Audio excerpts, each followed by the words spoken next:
For this behind the scenes segment, we've actually switched gears and we're not at the ranch, we're actually at the Nerve Center of Vallecitos, which is here in Taos, New Mexico. So I'm here with Lee, who is our Executive Director of Vallecitos Mountain Ranch. I know Executive Director has lots of different hats, lots of different things that you have to do. So maybe give us a little bit of an overview of all the different pieces and parts that you have to juggle.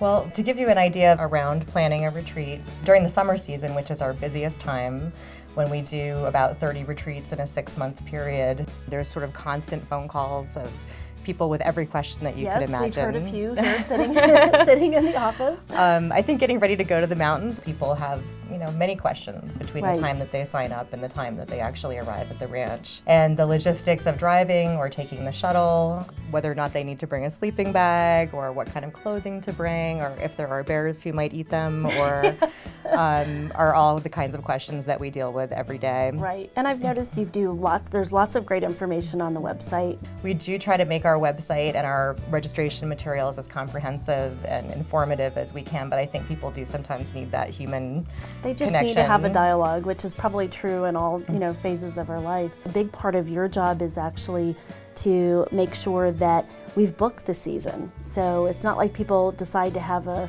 retreat or event at Vallecitos one week and they show up the next week.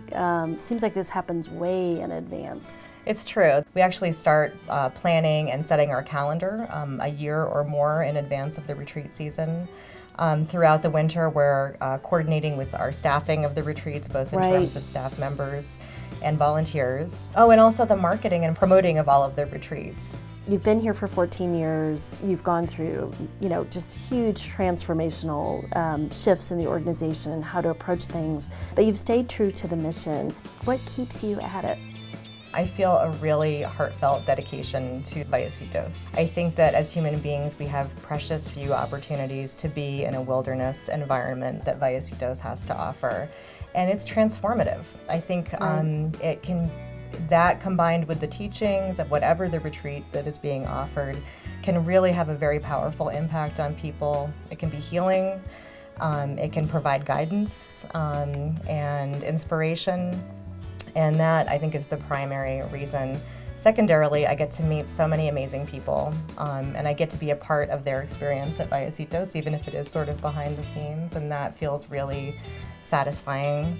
And then I guess, lastly, I love the people that I work with, and I feel very lucky.